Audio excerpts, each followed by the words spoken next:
In this lecture, I'm going to show you how to download and install SQL Developer. I have included a file with the link to the SQL Developer downloads page in the resources section of this lecture. So you just need to click on the View Resources button, which is above the upper right corner of this video.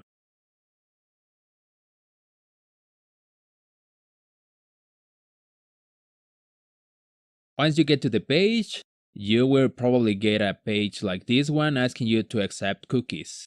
The page needs them to work properly, so go ahead and click on Agree and Proceed. As usual, you have to accept the license agreement. Now scroll down to the downloads links.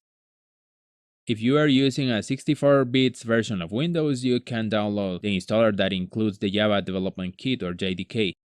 I will download the one that doesn't include the JDK just to show you how to proceed in case you are running 32-bit Windows. So click on download and log in with your Oracle account.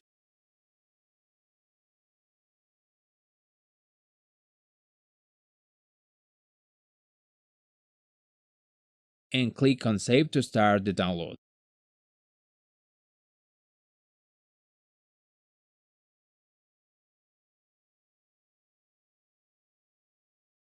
When it finishes, go back to the previous page to download the JDK.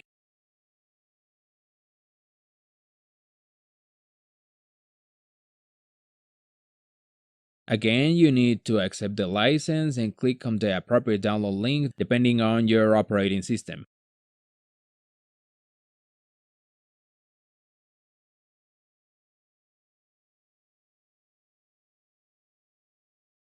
Click on save and wait.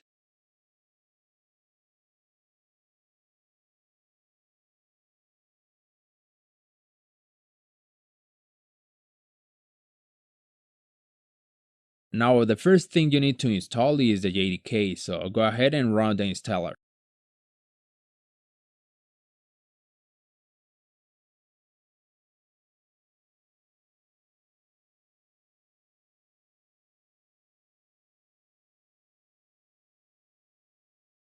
If you are on Windows 8 or above, it will ask you to allow the installer to run. To continue, click Yes.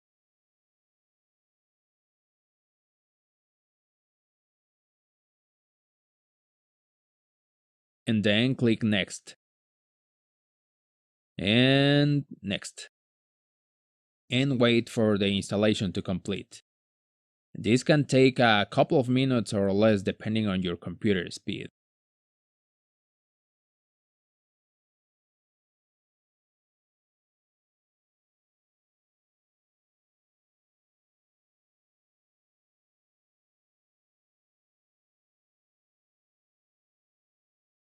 To accept the default destination folder, click Next.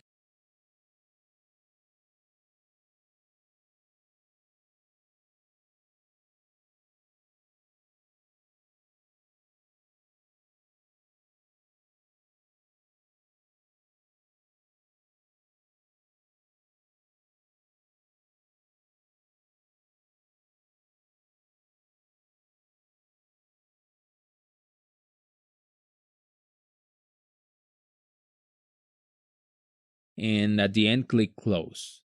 You now have the JDK installed and are ready to install SQL Developer. Actually, SQL Developer doesn't need to be installed. You just need to extract the zip file you downloaded, so go ahead and do it.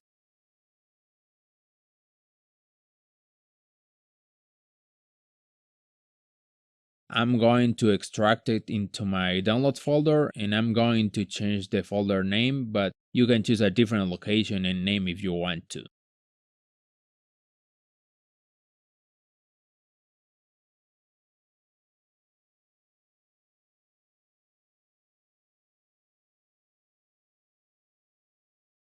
When the extraction finishes, I would recommend to create a shortcut to the application so that you can run it from the desktop.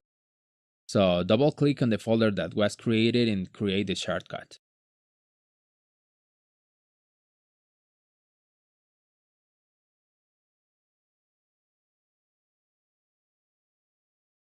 Now go ahead and run it.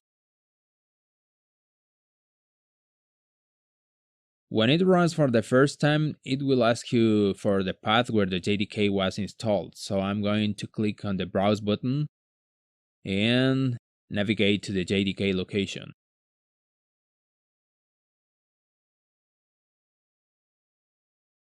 I need to specify the root folder for the JDK. So I'm going to click on Select Folder here and then click on OK.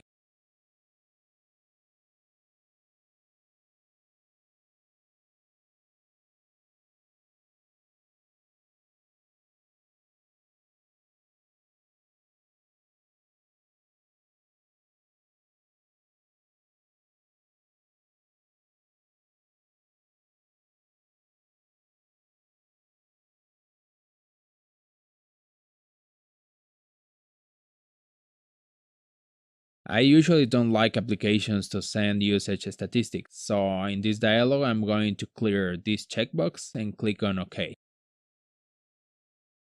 And with this, you have Oracle SQL Developer configured and ready to be used to access your database. Great.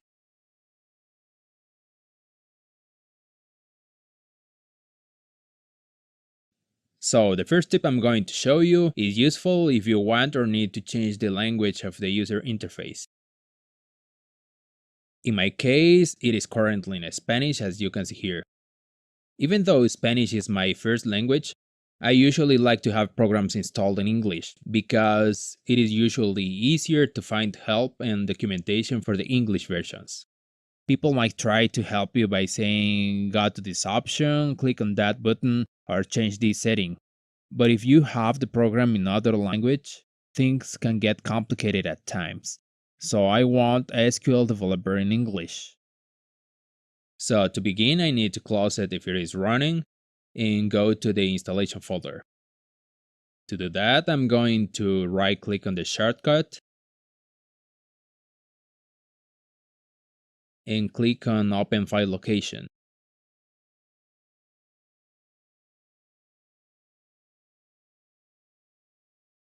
Once there, I'm going to open the SQL Developer folder and then the bin folder. Here, there's a file called sqldeveloper.conf, which is the one I need to edit to change the language. I'm going to use Sublime Text to edit it, but you can use any other text editor, such as Notepad, for example. To change the language, I need to add a new setting here. There's not a specific place to put this new setting, so I'm going to put it here almost at the beginning. I will put a comment here to help me remember what it is for in case I open the file again in the future. And now I'm going to add the new setting. We need to use the add VM option command to pass the parameter to the Java virtual machine when it starts the application. So I'm going to copy it from here. And the parameter we need to add is user.language, and I will set it to EN for English. And that's it. I can now save the file and open SQL Developer again.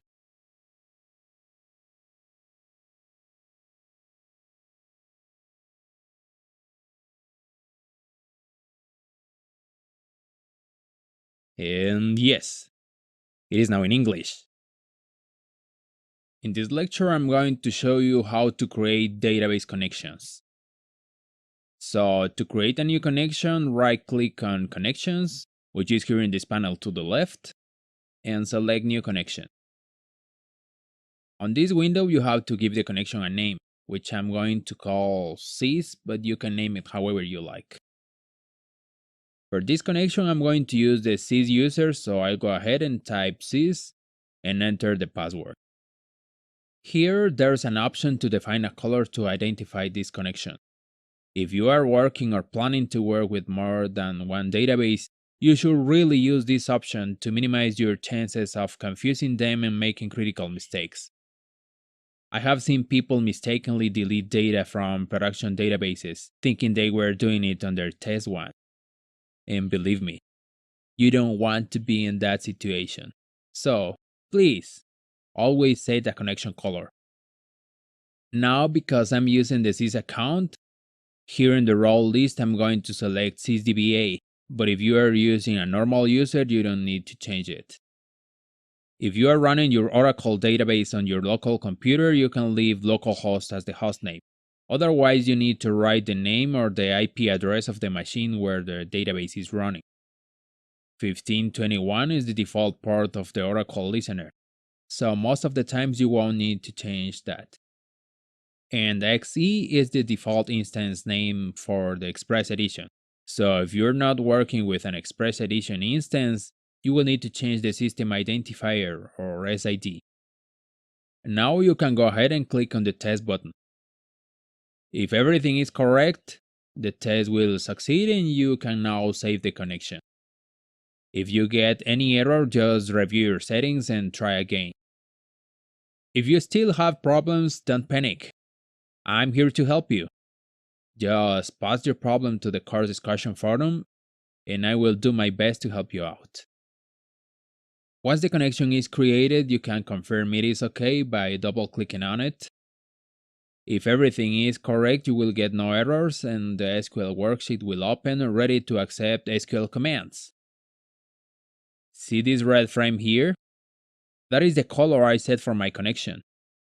If I move to this one, it changes to blue, so I immediately know what connection I'm working with. And that's very useful.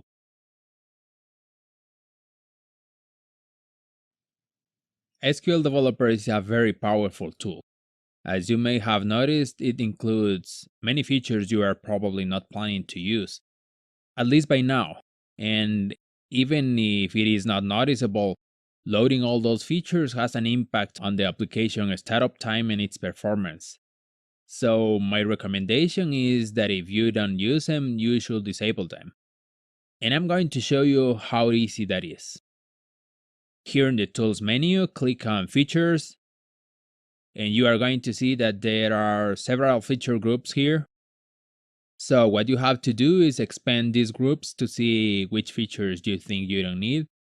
So I'm going to expand Database, which includes a lot of features. By now, I don't need Data Miner, OLAP. I'm not using Application Express, so I don't need this one. I can disable Change Management and Database Card 2. Let's see what else. RESTful, Spatial, Unit Test, and XML Schema. Here in Database Migrations, there's a lot of options. But I'm not working on any migrations, so I can disable the whole group. Let's see what else.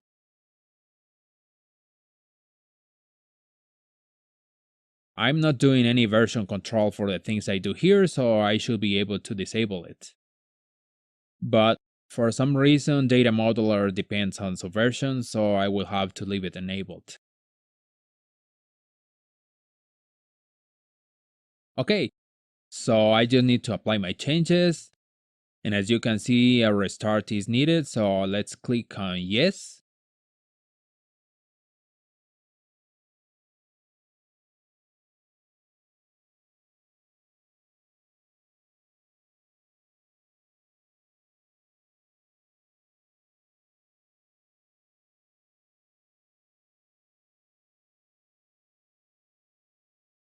And as you can see, now the Tools menu doesn't include things I don't need. Now it's your turn. If you didn't do it with me, pause the course now and go disable anything you don't need before moving to the next tip. Yes, I really mean it. In general, if you care about performance and security, disabling things you don't need is usually considered to be a good practice. Okay, see you in the next tip.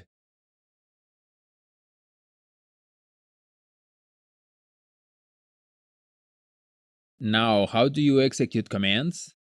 It's also very easy. I'm going to run a very simple select statement here just to show you how to execute commands. There are actually two ways to do it. The first one is by using this toolbar we see here at the top. You don't need to mark the command text.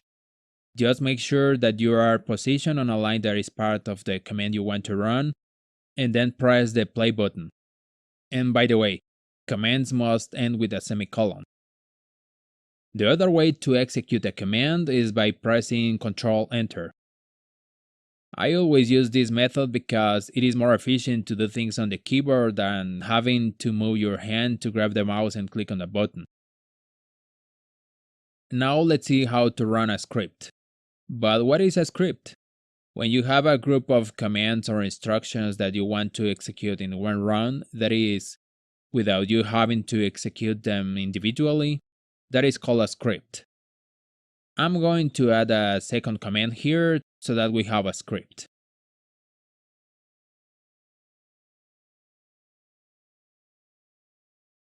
Okay, so to run a script you have in the editor, there are two ways also. The first one is by using the toolbar.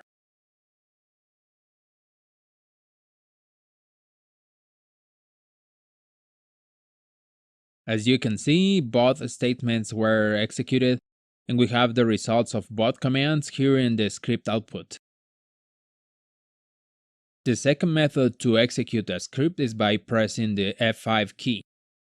And that is the one I use because, again, for me, it is more efficient to do things on the keyboard.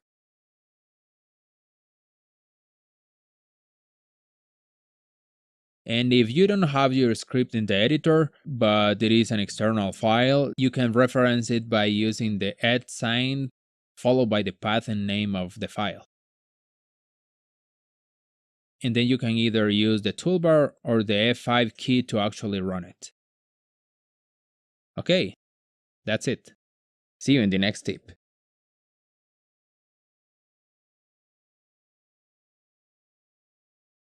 I'm going to show you something here.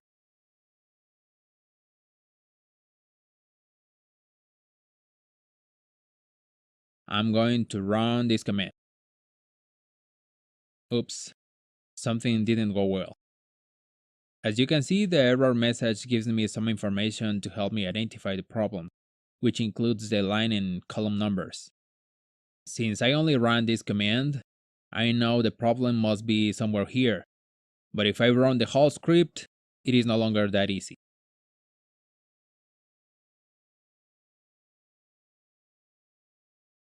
I can see the line number I'm currently at here, but that doesn't really help much. But there's a section here that is called the line gutter, and if I right click on it, there's an option to toggle line numbers. As you can see, now I have line numbers here, and it is much easier to investigate errors.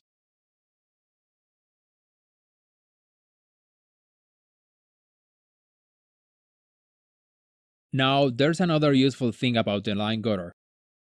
Let's say I want to copy this command here, so I'm going to select it. Sorry, I left the S out. It's not easy for me to do it quickly with the mouse, and that is why I tend to prefer the keyboard, as I have said many times. But if for any reason I want to use the mouse, I can actually use the line gutter to select complete lines of text more easily. I just need to click and drag. Click and drag. It's so easy. This is another setting of the line gutter, but it is enabled by default, so you don't need to do anything besides knowing it exists. Go ahead, try it.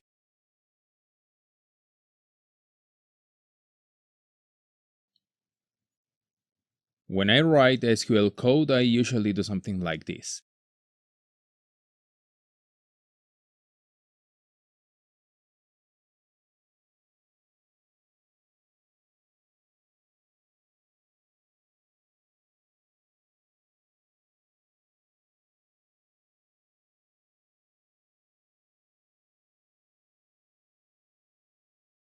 I mean, I put the select in one line, the from in another line, and so on.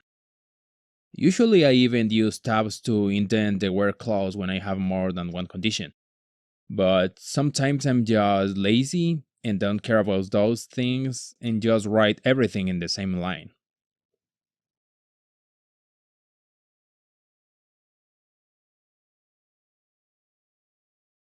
Also, I sometimes end up switching between upper and lowercase without noticing it, and one command looks very different from the other one. Fortunately, SQL Developer has an auto formatting feature which is activated by pressing Ctrl F7, and by default formats everything you have in the editor.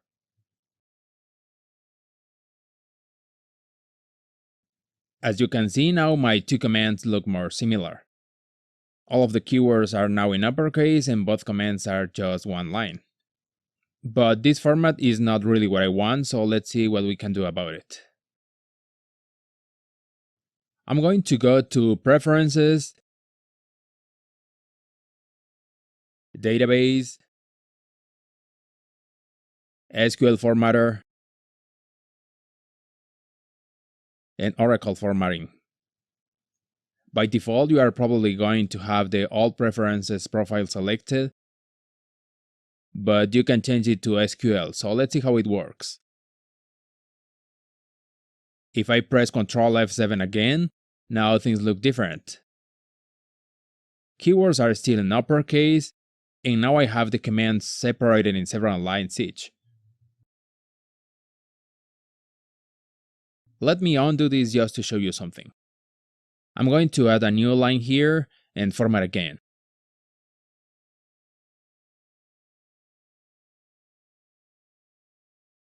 As you can see, I lost the blank line I just added. Also, it separated the commands in too many lines and I don't really like it. So let's undo this again and see what else we can do about it.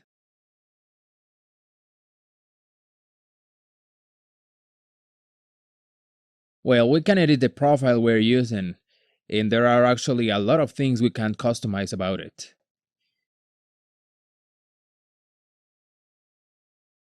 Here I can change alignment options, indentation. Here I'm going to tell it to indent ends and ors because that is what I like to do.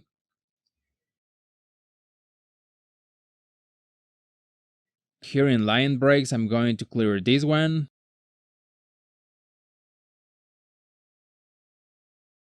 What else? I don't want it to remove my blank lines, so I'm going to change this to preserve existing.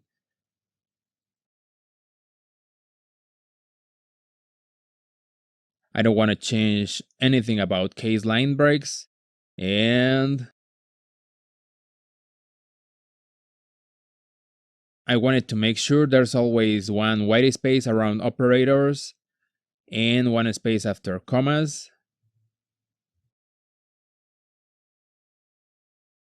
And I like keywords in uppercase, so I'm not going to change anything else. So I'm going to click on OK and see how it works.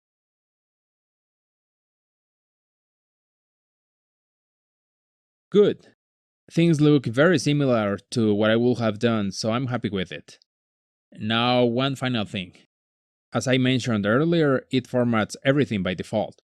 But if that is not what you want, you just have to select the code you do want to be formatted and press Ctrl F7, and only that code will be affected. Okay, if you are writing code that will only be run once, you might just don't care about formatting it. But if you are writing code that will later be part of a script or an application, or if you are doing this as an assignment or homework for college, or maybe you are applying for a job, then you should really pay attention to it and take advantage of this formatting feature. Okay, see you in the next lecture.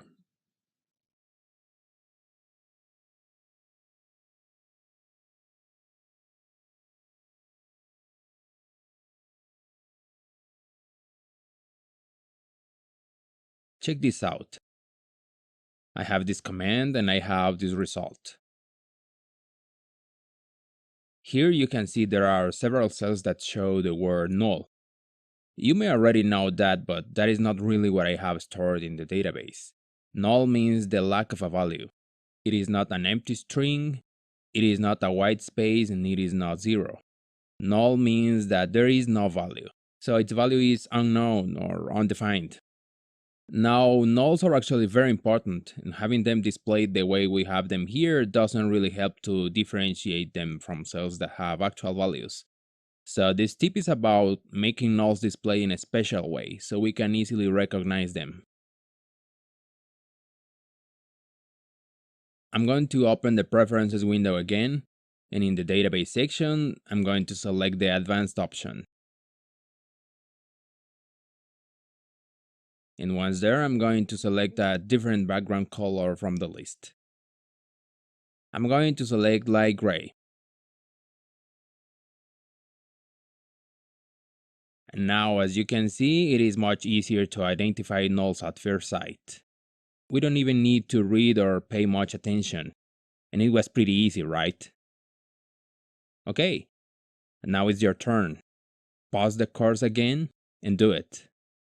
Yes, just do it. Thank you.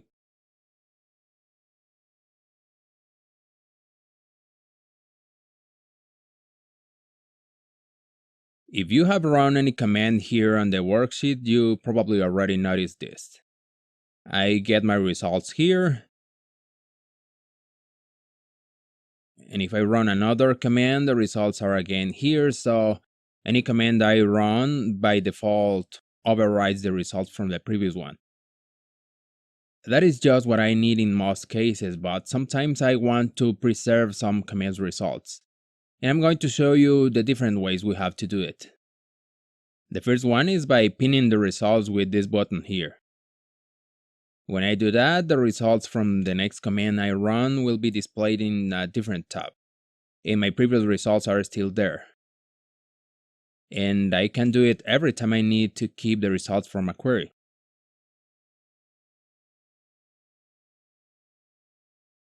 The only downside is that they are called query result with a number, which doesn't help much to remember what they are.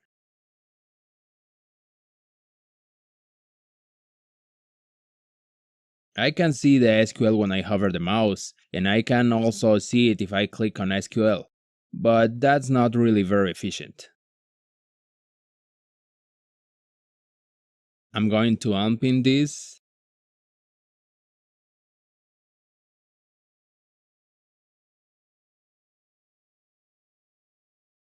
and as you can see, they are gone now. And I want to keep this one now, but this time, instead of pinning it like before, I'm going to right click on the tab title and rename it.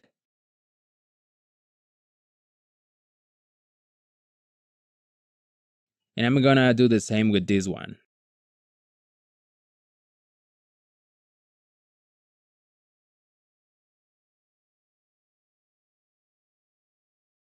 I still have my results here, but now I know exactly what they are just by looking at the tab name. As you can see, they got pinned, but I did it in a different way. Now let's see a third method to keep the results of our queries. This time I'm going to go to Tools, Preferences, Database, and Worksheet. Here there's an option to show query results in new tabs, so I'm going to check it to show you how it works.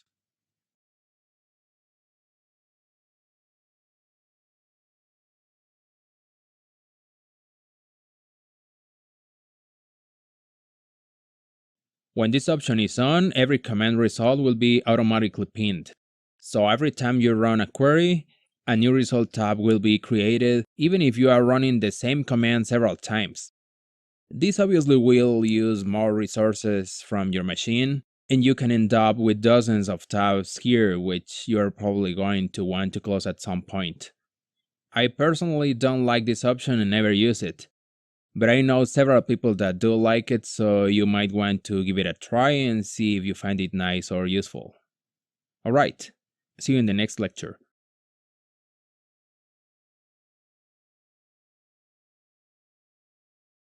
In this tip, I'm going to show you how you can export data from SQL Developer. Let's say I want to export this result. One of the ways I can do it is I can select the cells I'm interested in and press Ctrl C to copy. and then go to some other program such as Excel, for example, and paste it with Control V. But the problem with this method is that I get the data, but I don't have the column headers, so I don't know what is what. But there's an easy fix to that which many people don't know. And it is that if instead of Control C, you press Control Shift C, you get the data and the column headers. You can also export this data by right-clicking anywhere here on the results, and then selecting the Export option. This will make the export wizard appear, and it will let you change some settings that define how the export will be performed. In this example, I'm going to use the insert format, and I'm going to change the path where my export file will be created. For this example, I'm going to put it on my desktop. I'm going to proceed to the summary and finish. So let's see what we got.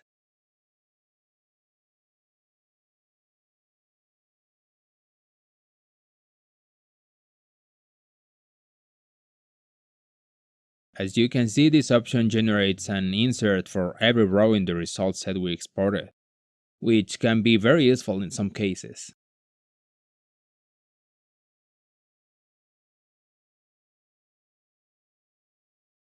Now let's try some other format, PDF for example.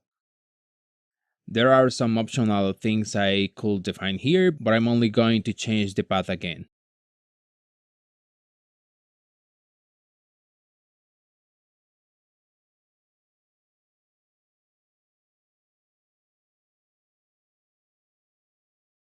Let's see what we got this time. Pretty nice.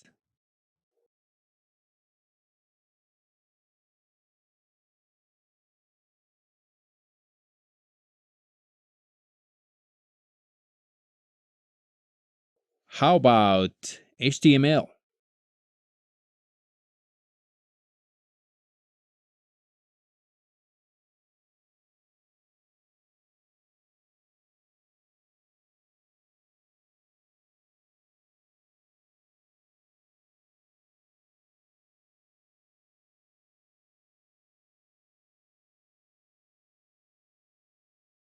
Look at this.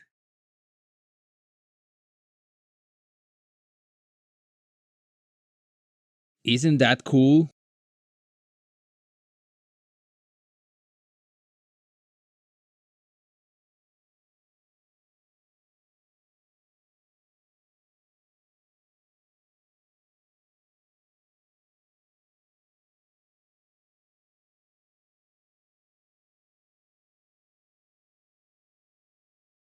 As you can see, there are several other options. You can create Excel files or generate XML or JSON or use any other of the available formats. Now let me show you something. I'm going to add a short comment here, and I'm going to run it, but not as a statement, but as a script. Take a look at this.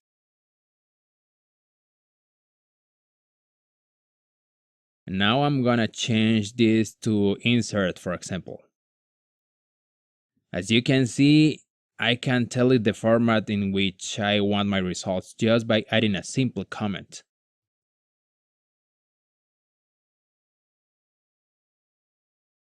Check this out. It is a complete HTML document, which is awesome. Well, at least to me it is.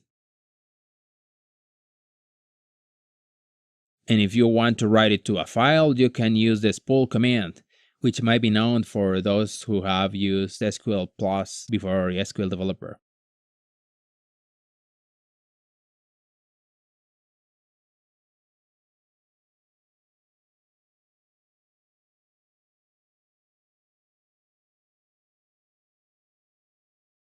So what export formats can you use here? Well, pretty much any format you can generate from the wizard, except Excel and PDF.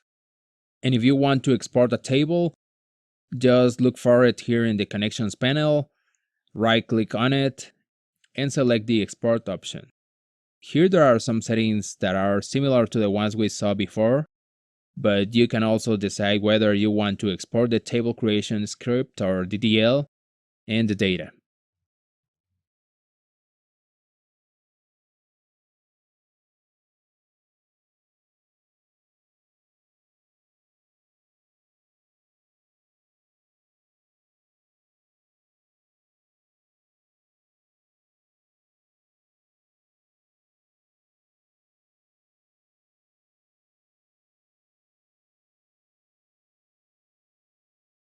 So as you see, exporting data with SQL Developer is very easy, and there are several ways to do it, which is great.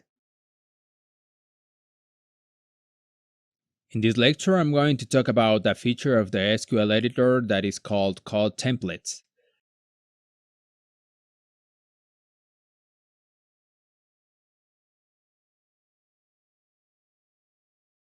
I use the search box here, but you can find it under Database, SQL Editor Code Templates. It works by letting you type what you have here and expanding it into what you have here. So for example, if I type this double I, it will be expanded into this insert statement we see here. Let me show you. I type the template ID, which in this case is II, and then I press Ctrl spacebar. Let's try another one.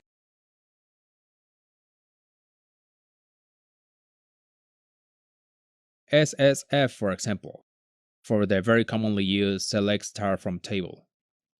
So SSF, Ctrl spacebar, and now I can write the real table name. But let's see if we can make it better. As you can see, there are a couple of templates that have brackets here. I'm going to create a new template to show you how brackets are used. I'm going to use SSFW as the ID, and it will be expanded into select star from table where conditions. So when I use this, I will get this code. Okay, let's try it. SSFW, Control spacebar, and look, I still need to replace table with my actual table name, but it is already selected, so I can just start typing or selecting my table from the list without needing to do anything else. And then I just press the tab key and it jumps directly to the placeholder for my conditions. And again, I can start typing right away. Let's see another example. I'm going to create another template called SSFR, which will be similar to the previous one. But now I'm going to use a specific condition on the raw num pseudocolumn with a placeholder for the actual value.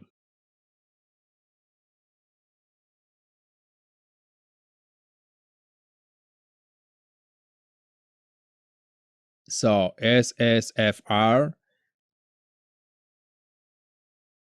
cut 5. As you can see, this feature can really help you write code faster if you have certain type of commands you use frequently. Okay, now don't wait until you finish this course. Press the pause button now and think of the commands you use more frequently and proceed to create templates for them. You will be writing code faster in no time. Okay, pause now. There's another feature that is somehow similar to the code templates, which is called snippets.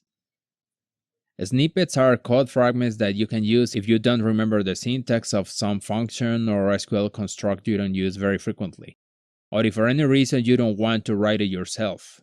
Maybe you are just feeling lazy.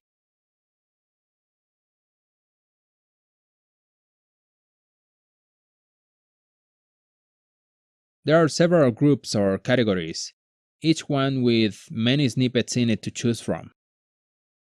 To use a snippet, you just have to click on it and drag it into the editor.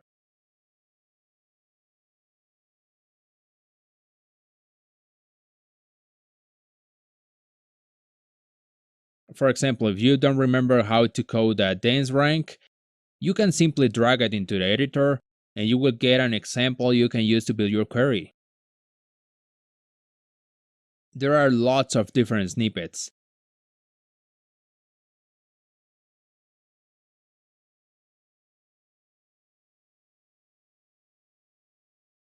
Some of them more complex than others. For example, this cursor snippet is a complete PL/SQL block that includes all the operations you will typically want to do with a cursor.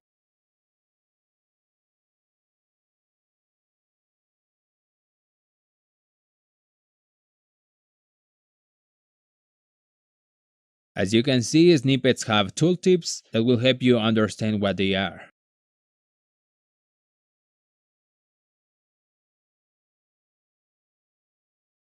And there are even snippets for database administrators, such as these ones related to flashback features.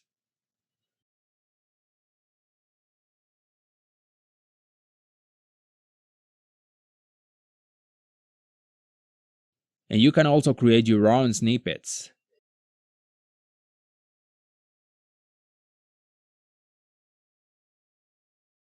So this is another feature that can be really helpful. But some other SQL developer features, it's sometimes overlooked.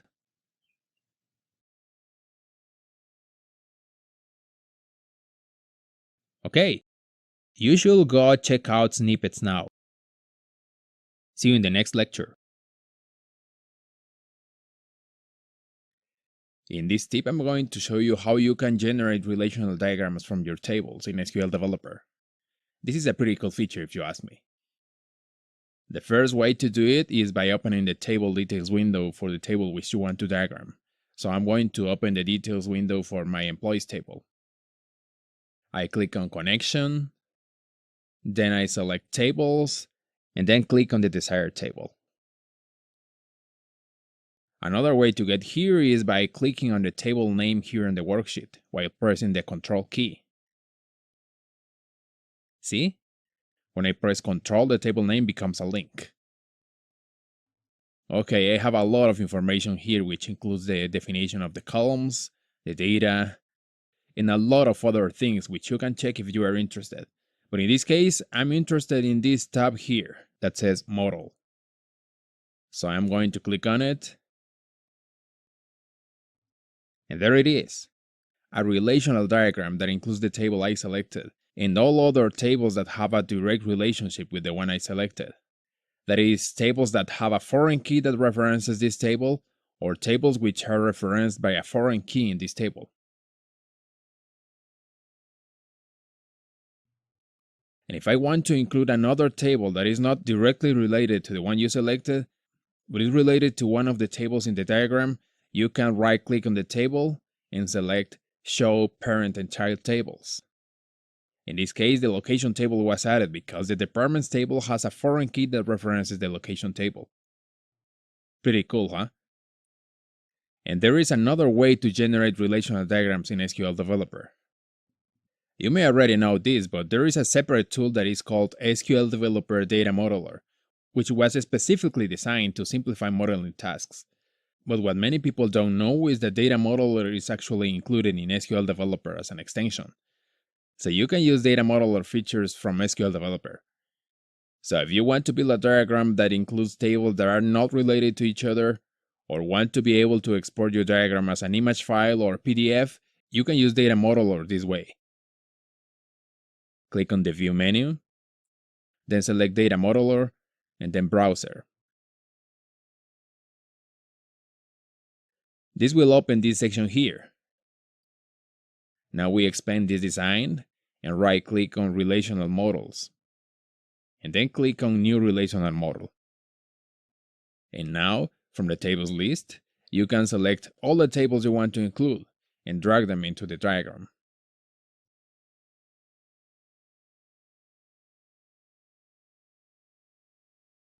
And there you have your diagram, which includes the tables you selected even if they were not related to each other.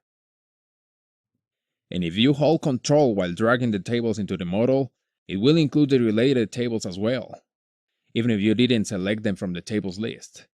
For example, I could select only this table, but if I hold Control while dragging it, it will include these other tables too, which is also very useful.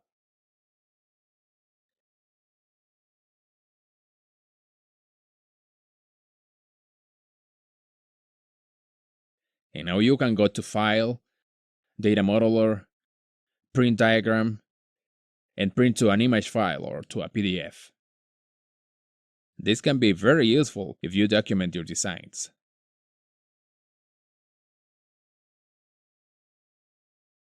And there is another way. I can also go to File, Data Modeler, Import, Data Dictionary. Here I just want to select the connection I want to use. Then here I select the schema I want to diagram. And here I select the tables I want to include. So I'm going to select them all and finish. I'm going to close this log view. And there it is, a relational diagram of my whole schema. So is this feature cool or not?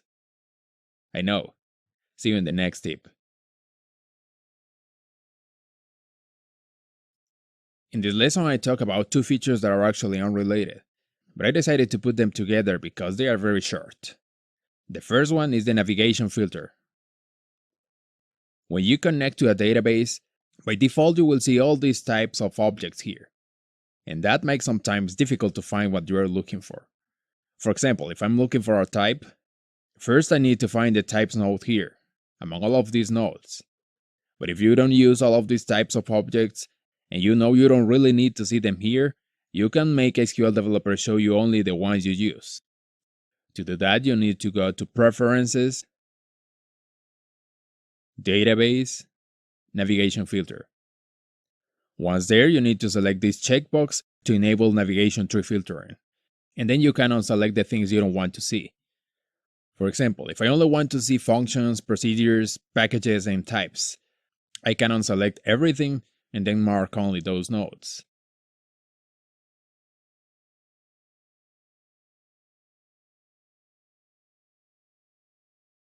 Once you press OK, you will see a reduced tree here. It will usually refresh automatically to reflect the changes, but in case that doesn't happen, you just press this refresh button here. I like it, do you? And the second thing I wanted to show you in this lesson is this results grid. As you can see, this doesn't look like the default grid. It has different colors for the rows, which can make the results easier to read, especially when you have results set with many columns. To get your results like this, you just need to go to Preferences, Database, Worksheet, and here select this option that says Grid in Checkerboard or Zebra Pattern. And that's it. If you like it, go ahead and change it right away. See you in the next lesson. This lecture includes several short tips. I decided to put them together because they are very short and changing lectures every few seconds might not be the most pleasant experience for you. So let's take a look at the first one.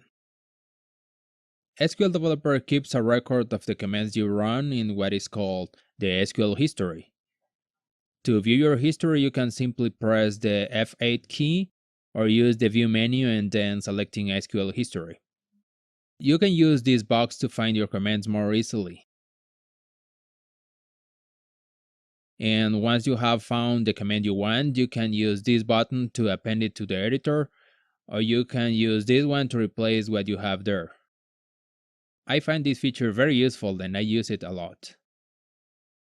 Next tip. You might remember that we used the Control spacebar key combination in the Code Templates lecture. This is actually the autocomplete key combination. So besides using it to call code templates, you can use it to autocomplete table and column names when writing SQL code. If there's only one match, it will autocomplete it immediately.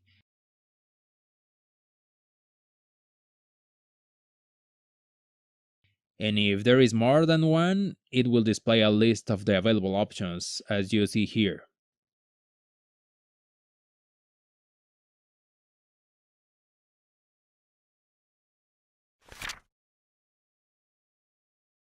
You may also remember that we can use the line gutter to see line numbers. But even if you have not set it to display line numbers, you can go to a specific line by pressing Ctrl G. This can be particularly useful when you are working with a very large script or have your editor full with lots of commands you have been running during your current session. Okay, next tip.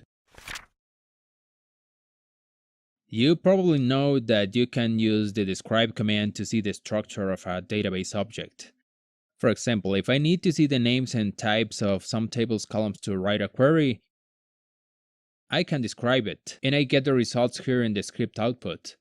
But I can also press Shift F4 while I'm on the object name in the editor, and I get a floating window with much more information about it,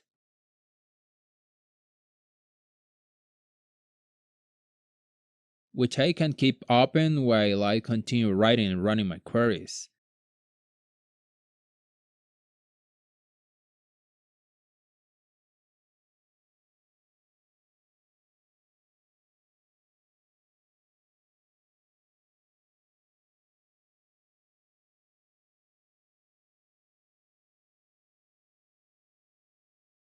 If I use it with a procedure or function, I immediately get its code in a new editor window, which is really great.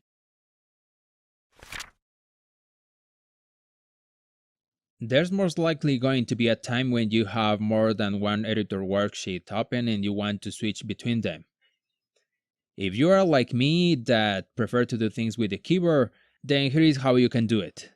You can move to the editor worksheet that is to the left by pressing Shift F5. And you can move to the right by pressing Shift Alt F5.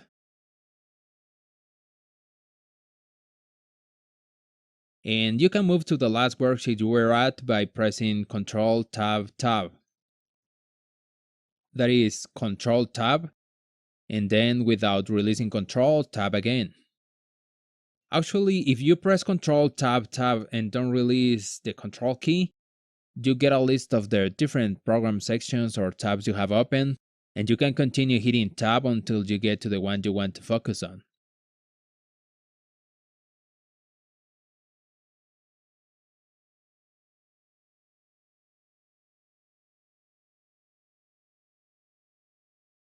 So there you have it, a quick and easy way to switch between tabs using the keyboard.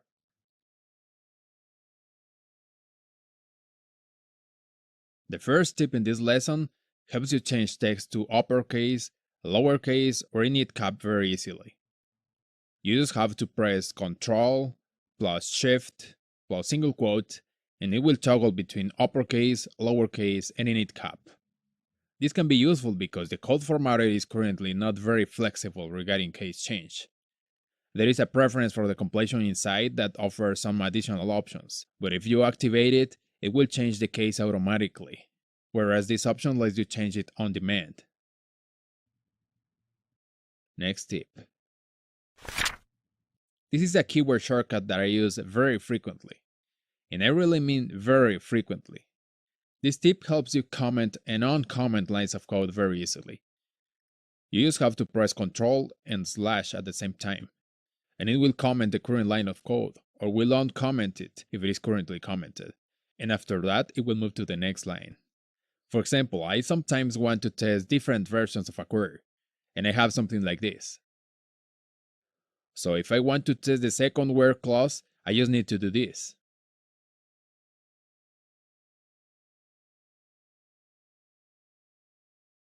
And you can also select more than one line of code and comment or uncomment them with a single action. Pretty easy, right? Okay, next tip. I know I have already said this more than once, but I prefer to use the keyboard instead of the mouse whenever I can. But one operation that made me use the mouse before I was made aware of this shortcut was when I needed to copy data from the results grid and then continue writing and running commands. I had to click here on the results and do whatever I wanted to do there, and then click here on the editor again to continue writing code. But it turns out that there is also a keyboard shortcut to navigate between those areas. To go to the results grid, you just have to press Alt and page down. And to go to the editor, you have to press Alt and page up. And that's it. So I can write a query and run it.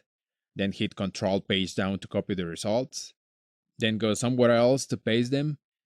And then after getting back to SQL Developer, just hit Control page up and continue writing code. All of this without needing to use the mouse at all, which to me is pretty awesome. I feel very efficient when I do things like this. See you later. In this lecture, I'm going to show you something that is not new, but many people don't know, and is actually pretty cool.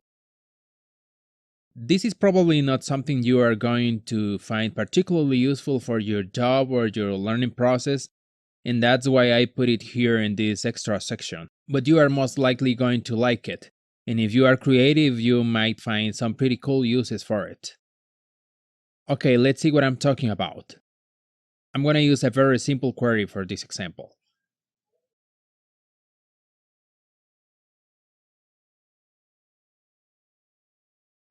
Okay, now I'm going to add something here.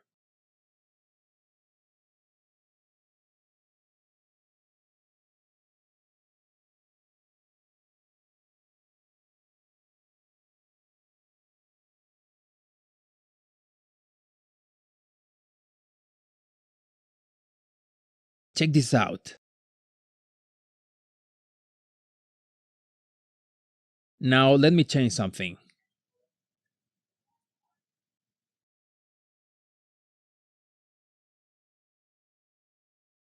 As you can see, it is not like it displayed bigger just because I used HTML. It's actually interpreting my HTML code. Now this part, although it's actually needed to structure the HTML code correctly, you can take it out and it will still work. I use this, but you can also do something like this.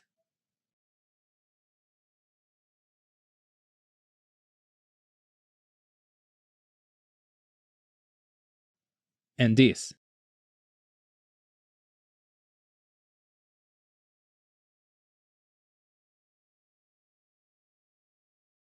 And even this.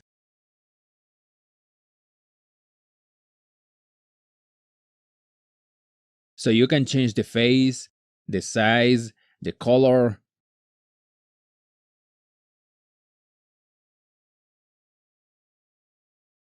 And not only that, you can even do something like this.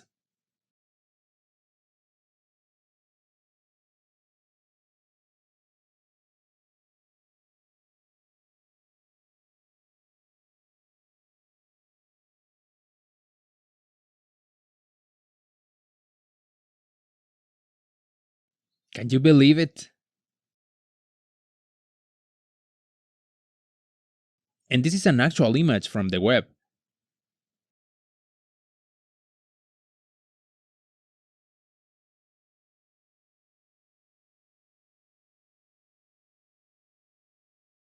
And now I'm gonna show you something else. I'm going to copy this code.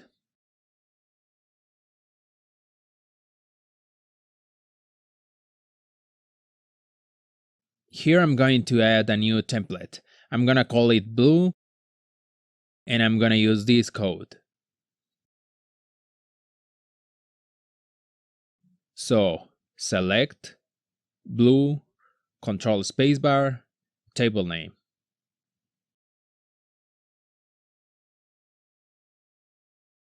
It was a little easier, right? Let's see how we can make it better.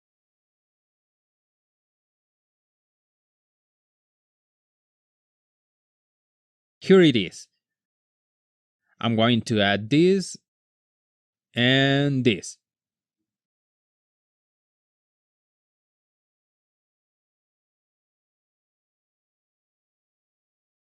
So select,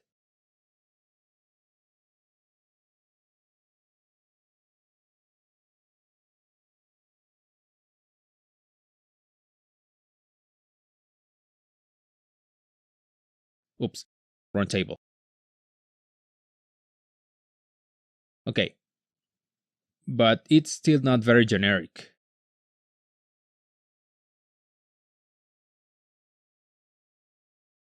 I'm gonna correct this one,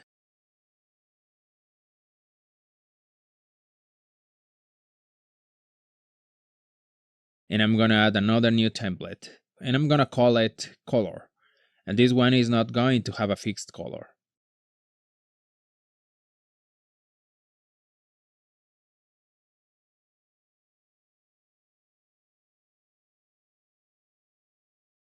So I can now do something like this.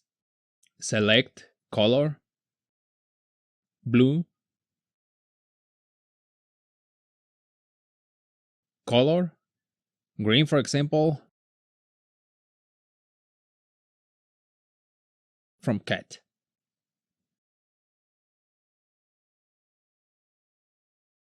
That's a little better, isn't it? Now, templates are usually used for things you do frequently, which is probably not going to be the case with HTML. But I'd use the opportunity to mix them here so that you can get an idea of how you can mix features to simplify and do cool things. What else can we do with HTML? I'm gonna use it to change how nulls are displayed.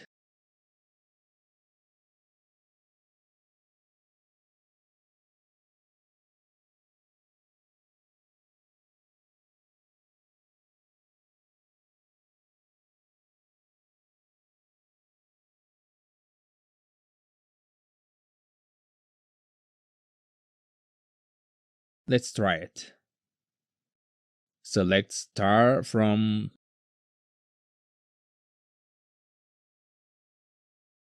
No, not call tables, but all tables. So as you can see, you are not limited to using HTML only in your code.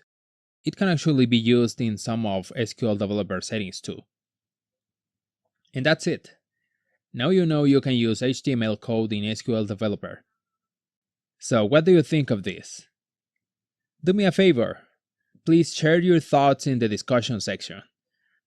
I would really like to know what's on your mind right now about this, and if you think you are going to use it for something someday. Great! Thanks for watching.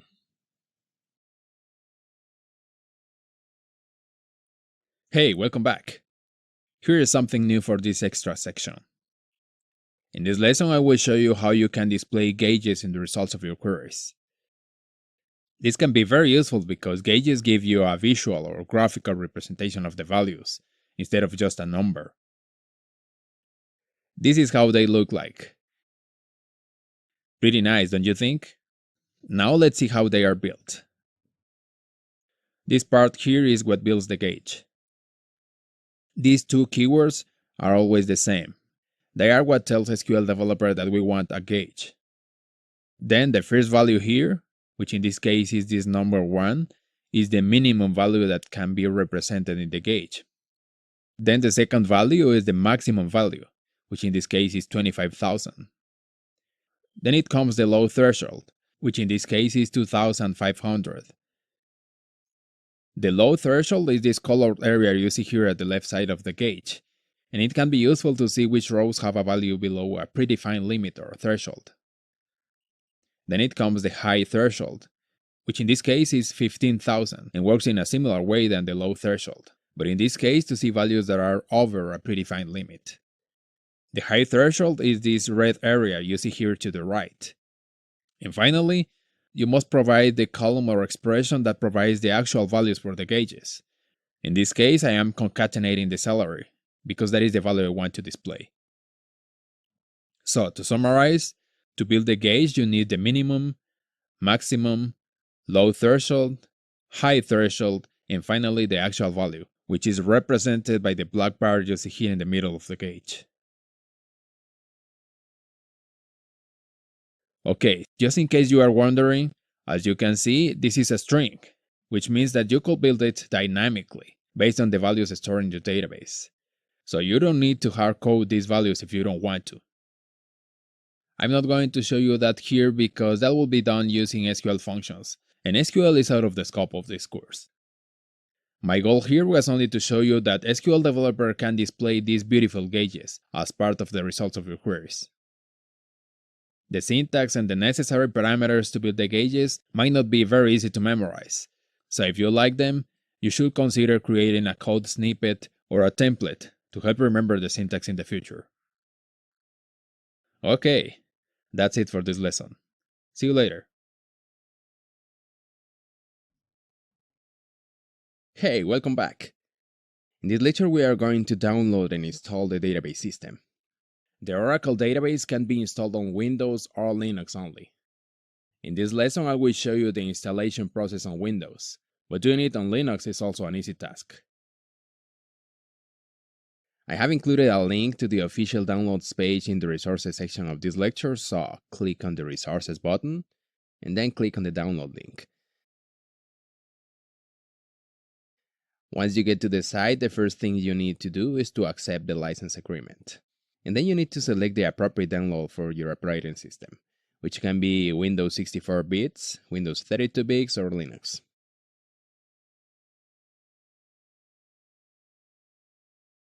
Then on the download page, if you already have an Oracle account, just enter your email and password and click on this red button.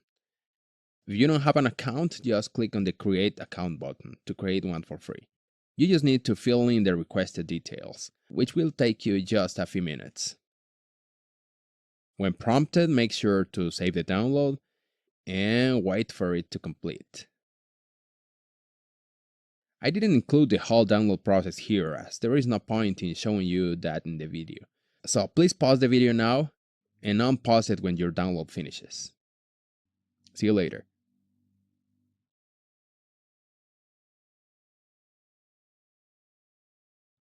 Okay, now that the download has finished, go to your downloads folder.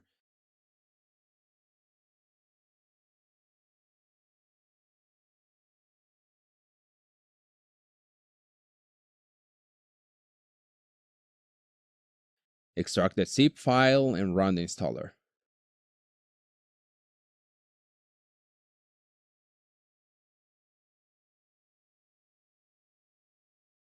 I have accelerated the process here to save some time, but in reality this process can take several minutes.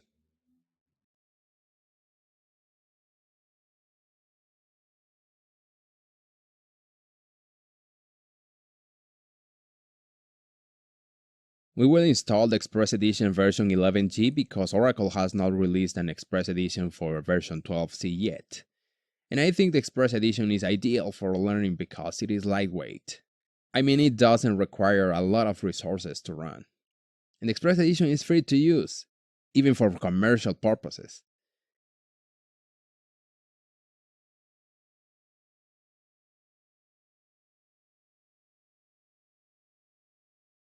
You could legally use the standard edition for educational purposes too.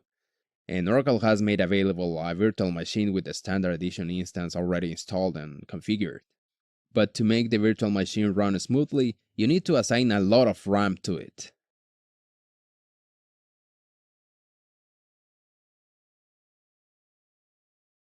I have a virtual machine with an Express Edition running very well with less than 2 GB of RAM. But I tested the virtual machine of the standard edition with 4 GB, and it was still slow.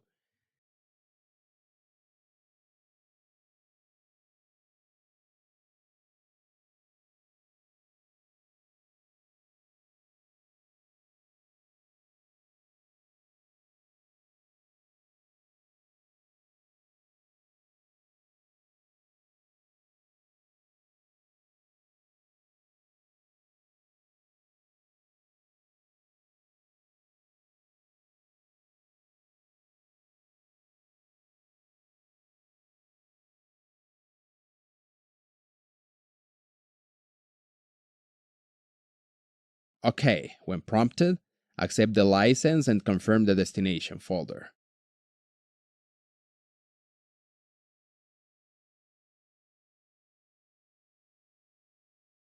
In my case, I accepted the default location.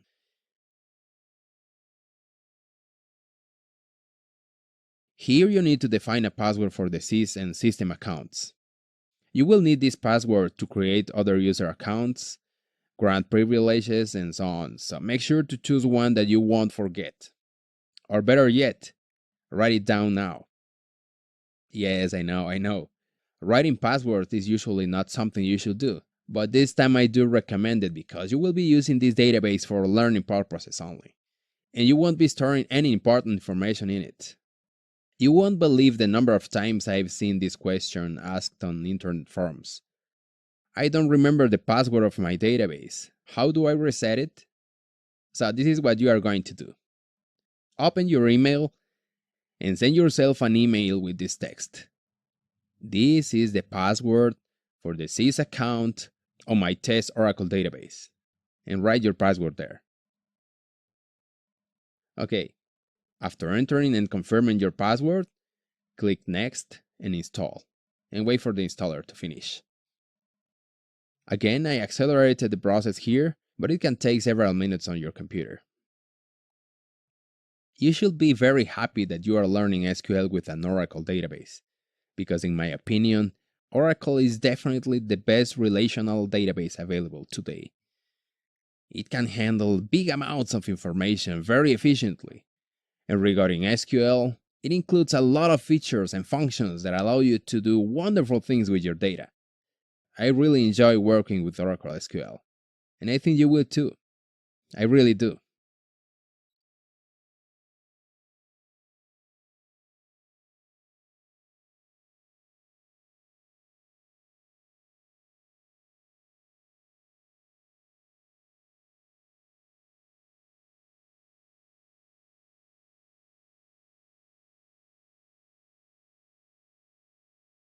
Okay, now that this has finished, you have a new shortcut on your desktop, which opens a very simple database administration tool.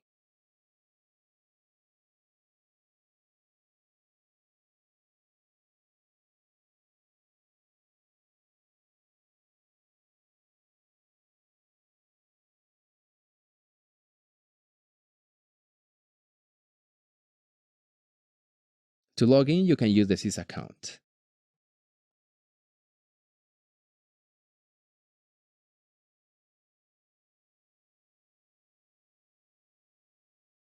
The tool offers some information about storage,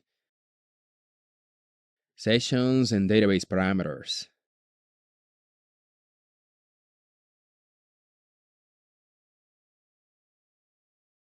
Take a look at the site if you want to, but this is probably the last time you will see it as part of this course activities, because from now on you will be focusing on the development side of working with the database.